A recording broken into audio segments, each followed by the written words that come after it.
नमस्कार दोस्तों इस वीडियो में आपको यह बताने वाला हूं कि हाउस वायरिंग में इन्वर्टर के लिए एक स्पेशल बोर्ड का निर्माण कैसे किया जाता है, ठीक ना, तथा उसका कनेक्शन में करके आपको दिखाता हूं।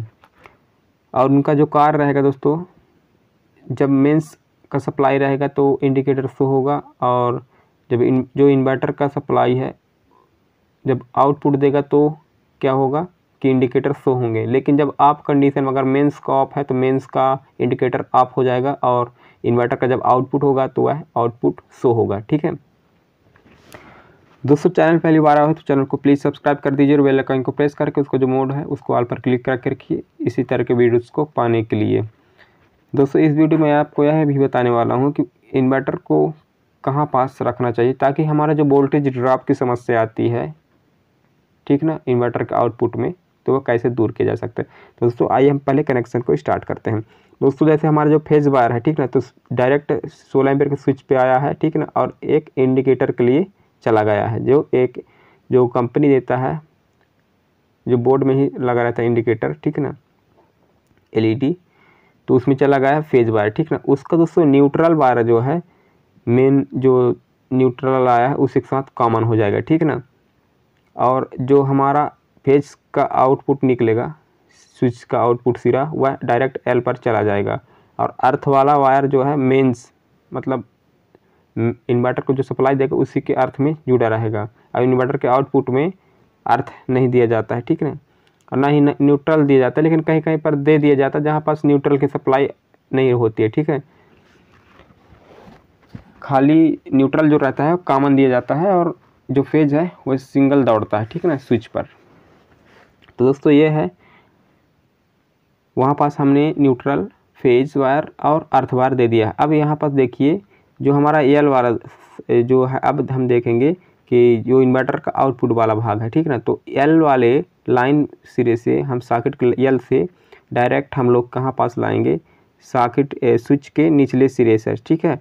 और जिसका इन्वर्टर का जो यहाँ से आउट होगा, ठीक ना, उसको हम लोग स्विच के हाफ वायर जैसे कनेक्शन करते हैं उसी के स्थान पर करना है। और उसका इंडिकेटर का एक सिरा हम लोग क्या करेंगे कि उसका सिरा को इन्वर्टर के आउटपुट वाले भाग में कनेक्ट कर देंगे, ठीक है ना। और उसका न्यूट्रल जो इंडिकेटर वाला रहेगा तो उसको न्यूट्रल से कनेक्ट कर देंगे, जो कॉमन रहेगा, न्यूट्रल कॉमन रहता है, ठीक है।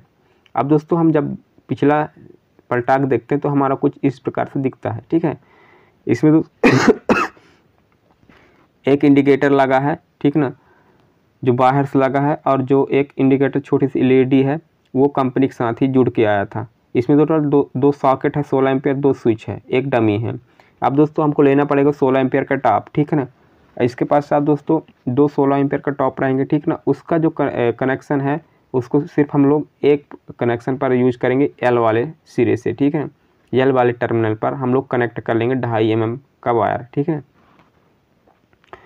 और उसको हम लोग एंटी मार देंगे ताकि उसको जैसे साइज के अनुसार आगे पीछे स्प्रिंग टाइप में बना लेना, ताकि जितना भी साइज हो उसको खींच के बढ़ा लिया जाए। अब दोस्तों जो L से L कनेक्ट कर लेंगे, जो 2 वायर हैं उसको L से L कनेक्ट कर लेंगे तो इस प्रकार से बनेगा। ध्यान रहे L से L ही होना चाहिए, अगर न्यूट्रल पर कनेक्ट हो जाएगा तो इन्वर्टर का आउटपुट नहीं जाएगा, ठीक है। तो इस बात को ध्यान रखिए। अब दोस्तों इस प्रकार से बनने के पश्चात हमारा बोर्ड जो है कसाव हो जाता है, और कसाव के बाद उसको हम क्या करते हैं कि उसमें जब हम प्लग टॉप को इंसर्ट करते हैं, इंसर्ट करने के पश्चात दोस्तों इस प्रकार से कुछ हो जाता है, ठीक ना। अब हम लोग क्या करेंगे कि मेन स्विच को ऑन करेंगे।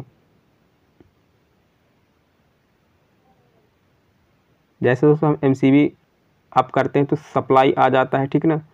तो यहाँ पास इन्वर्टर और मेन का हम लोग क्या कर दिए, बाईपास कर दिया गया है, ठीक ना। तो इस प्रकार से हमारा ऑन ऑफ होगा। MCB डाउन करने पर हमारा स्विच जो इंडिकेटर है ऑफ कंडीशन पर रहेगा, और जो स्विच ऑफ जैसे मेन कर रहेगा सप्लाई तो मेन का दिखेगा, और जब हम इन्वर्टर का आउटपुट देंगे तो इन्वर्टर का आउटपुट दिखेगा। जैसे अब दोनों स्विच बाईपास कंडीशन पर है तो इस प्रकार से दोनों ऑन रहेंगे। दोस्तों अब आता है लास्ट में हमारा इन्वर्टर इंस्टॉलेशन किस जगह पर करना चाहिए। तो दोस्तों फर्स्ट दो कंडीशन में ध्यान में रख के करना चाहिए। फर्स्ट होता है दोस्तों, जैसे हमारा जो रूम है, ठीक ना, जैसे 4 रूम है तो इन्वर्टर का इंस्टॉलेशन उसके बीच में करना चाहिए, ताकि जो वायर की लंबाई है वह चारों बराबर के कंडीशन पे हो, ताकि हमारा जो लंबाई बढ़ने के कारण वोल्टेज ड्रॉप की समस्या आती है इन्वर्टर में वह कम से कम हो। सेकंड होता है दोस्तों, हवा का आवागमन बना रहना चाहिए, बैटरी का गर्म ना हो।